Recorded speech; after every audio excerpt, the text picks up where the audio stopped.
അല്ല നാളെയല്ലേ കലോത്സവം? ടീച്ചറുടെ ക്ലാസ് നാളെ പെരുമാറുന്നത്. എന്റെ ക്ലാസ് നിരഞ്ജന രചനാ മത്സരങ്ങൾ നാളെ തുടങ്ങും. ഒരു പ്രശ്നമുണ്ട് ടീച്ചറെ, എനിക്ക് പോർഷൻസ് കുറെ തീർക്കാനുണ്ട്. ഞാൻ പക്ഷേ നാളെ സാറ്റർഡേ അല്ലേ, നേരെ നാളെ ഞാൻ സ്പെഷ്യൽ ക്ലാസ് വെച്ചിട്ടുണ്ട്. ആണോ? ഞാൻ നാളെ ലീവാണോ ടീച്ചറെ? ആകെ ടെൻഷൻ. ആരെയും കുട്ടീനെ കൊണ്ടുപോകും? അവൾ ഒറ്റയ്ക്കല്ലേ ഉള്ളൂ. ഒരാളേ ഉള്ളൂ. നാളെ ഇപ്പൊ രചന ഡ്രോയിങ് കോമ്പറ്റീഷൻ മാത്രമല്ലേ ഉള്ളൂ. അല്ല സാറുണ്ടല്ലോ ഇവിടെ. അതെ, എന്താ അറിയോ സാറേ, നാളെയാണ് നമ്മുടെ കലോത്സവം. അപ്പൊ കുട്ടികളെ സ്കൂളിൽ കൊണ്ടുപോകണം. ടീച്ചറിന്റെ അപ്പൊ എനിക്ക് എന്താണ് പ്രശ്നം എന്ന് വെച്ച് കഴിഞ്ഞാൽ, നാളെ എനിക്ക് മാത്സിന്റെ സ്പെഷ്യൽ ക്ലാസ് വെച്ചിട്ടുണ്ട്. പോർഷനായി കുറെ തീർക്കാനുണ്ട്. അപ്പൊ ടീച്ചറിന്റെ ക്ലാസ്സിലെ ലീവ് വേണം. എന്റെ ക്ലാസ്സിലെ നിരഞ്ജന സാർ അറിയില്ലേ? അവളെ കൊണ്ടുപോയി കഴിഞ്ഞാൽ നമുക്ക് എന്താണെങ്കിലും ഫസ്റ്റ് കിട്ടും. അപ്പം ടീച്ചർ ലീവ് ആയതുകൊണ്ട് എനിക്ക് സ്പെഷ്യൽ ക്ലാസ് ഉള്ളതുകൊണ്ട് കൊണ്ടുപോകാൻ ആളില്ല. അല്ല അത് പ്രശ്നമുണ്ട് ടീച്ചറെ. എനിക്ക് എന്താണ് നാളെ ഉച്ചയ്ക്ക് ശേഷം ഒരു പരിപാടിയുണ്ട് എന്റെ വീട്ടിൽ വെച്ച് റിലേറ്റീവ്സ്. അപ്പൊ എന്തായാലും ഞാൻ ലീവ് ആക്കണം. അത് രാവിലെ തൊട്ട് ഉച്ച വരെയല്ലേ ഗ്യാപ്പില്ല. അപ്പൊ ഞാൻ എന്തായാലും കൊണ്ടുപോയി. ഇവിടെ പ്രശ്നമില്ല. നമ്മളെ കുഞ്ഞല്ലേ, വെറുതെ സമ്മാനം കളയണ്ടല്ലോ. ഇല്ല പ്രശ്നമൊന്നുമില്ല. ഇല്ല, അത് ഞാൻ പറഞ്ഞ് അറേഞ്ച് ചെയ്തു. ഞാൻ എന്തായാലും പോയിക്കോട്ടെ. എനിക്ക് പീരീഡ് ഉണ്ട് ഇപ്പൊ. ശരി, ഓക്കെ. ആശ്വാസമായി ടീച്ചറെ. ഇപ്പോഴായിരിക്കും സമാധാനമായില്ലേ? ആര് കൊണ്ടുപോകുന്ന ടെൻഷനിലായിരുന്നു ഞാൻ. ഹരിസാറല്ല എത്ര ആശ്വാസാലേ. അമ്മ ബെല്ലടിച്ചു, ഞാൻ ഫോട്ടോ ഇട്ടോ. Maths class 10th സീലേ. ഇല്ലെന്നേ, അങ്ങനത്തെ ഒരു കുഴപ്പമില്ല. ടീച്ചർ ഒന്നും കഴിക്കില്ല. ഹരിസാർ എത്ര കാലമായി കുട്ടികളെ കൊണ്ടുപോകാം. അത് ക്ലാസ് ടീച്ചർ ആയതുകൊണ്ടല്ലേ ടെൻഷനാ. അത് നോർമലാ. ഫോട്ടോ ഇട്ടോ, ബെല്ലടിച്ചു.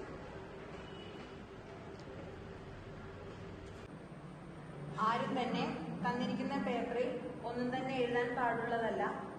എല്ലാവർക്കും ചെസ് നമ്പേഴ്സ് തരുന്നതായിരിക്കും. നിങ്ങളുടെ ടോപ്പിക് യാത്ര.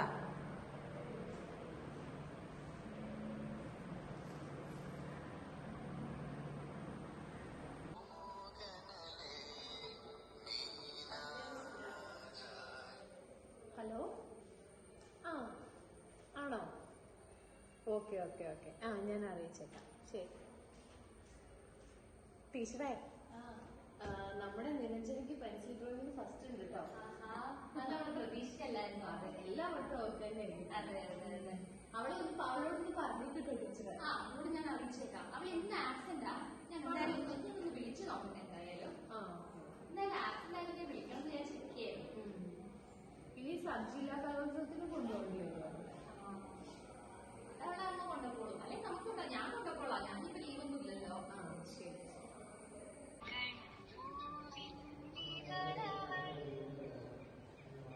Hello. Good morning. Good morning. നമ്മുടെ നിരഞ്ജനയ്ക്ക് ഇന്നത്തെ കലോത്സവത്തിൽ ഫസ്റ്റ് ഉണ്ട് ഡ്രോയിങ് കോമ്പറ്റീഷന്. അതെ അതെ, അവളോട് എന്റെ ഒരു കൺഗ്രാറ്റുലേഷൻസ് പറയണം കേട്ടോ. എവിടെ നിരഞ്ജന എന്തെന്ന് വരാണ്ടിരുന്നേ? എന്ത് പറ്റി? ഇല്ല ഇല്ല, സാറൊന്നും പറഞ്ഞിട്ടില്ലല്ലോ. ഇല്ല, എന്നോട് ആരൊന്നും പറഞ്ഞൊന്നുമില്ല. എന്ത് പറ്റി? ഇല്ല, ഒന്നും സംസാരിക്കുന്നില്ലേ? ഇല്ല ഇല്ല, ഞാനേ എന്നാ ഞാൻ കാര്യം ചെയ്യാം. അമ്മ വിഷമിക്കണ്ട, ഞാൻ കാര്യം ചെയ്യാം. ഈവനിങ് ഞാൻ അങ്ങോട്ട് ഇറങ്ങാം.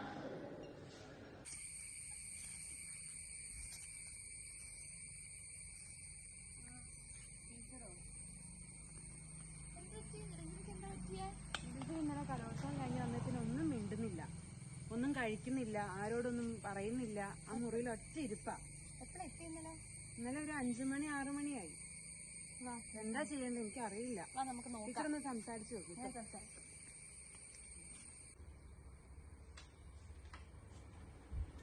മോളെ അമ്മു, ടീച്ചർ വന്നിരിക്കുന്നു. എണീറ്റേ. എന്താടാ? എന്താ പറ്റിയേ? എന്തിനാ കരയണേ? എന്താ പറ്റിയേ? എന്താ പറ്റിയേ? കരയല്ല, എന്താ പറ്റിയേ? പറ. എന്താ മോളെ? എന്താ? ടീച്ചർ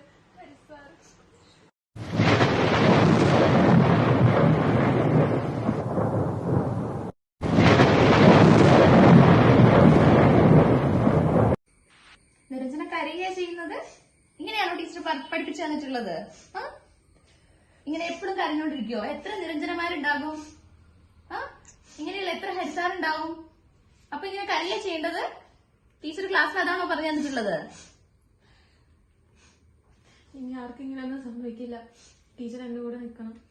ടീച്ചറുണ്ട്, അമ്മയുണ്ട്, അച്ഛനുണ്ട്. ഞാൻ എന്താ ടീച്ചർ ചെയ്യണ്ടേ? അതിന് കുട്ടികളെ സംരക്ഷിക്കുന്നതിനുള്ള നിയമമുണ്ട്. നമുക്ക് ആ വഴിക്ക് തന്നെ മുന്നേറാം. കലോത്സവം കഴിഞ്ഞ് മടങ്ങുന്നതിനിടെ +1 വിദ്യാർത്ഥിനിയോട് ലൈംഗിക അതിക്രമം നടത്തിയ അധ്യാപകൻ അറസ്റ്റിൽ. ജീവിതത്തിൽ ഓരോ പെൺകുട്ടികൾക്കും പറയാൻ ഓരോ കഥകളുണ്ടാകും. മോശമെന്ന് തോന്നുന്ന അനുഭവങ്ങൾ തിരിച്ചറിവുകളായി മാറുന്ന നിമിഷങ്ങളാണ് നമ്മെ നാം ആക്കുന്നത്. പോരാട്ടത്തിനുള്ള ഏറ്റവും വലിയ ആയുധം വിദ്യാഭ്യാസമാണ്. നിയമം എനിക്ക് മുന്നിൽ നീതി തന്നപ്പോൾ ആക്രമിക്കപ്പെടുന്ന ഓരോ പിഞ്ചു കുഞ്ഞിനും നീതി ഉറപ്പാക്കാൻ നിയമത്തിന്റെ വേഷം ഞാൻ അണിഞ്ഞു. ഇന്ന് ഞാൻ അഡ്വക്കേറ്റ് നിരഞ്ജന.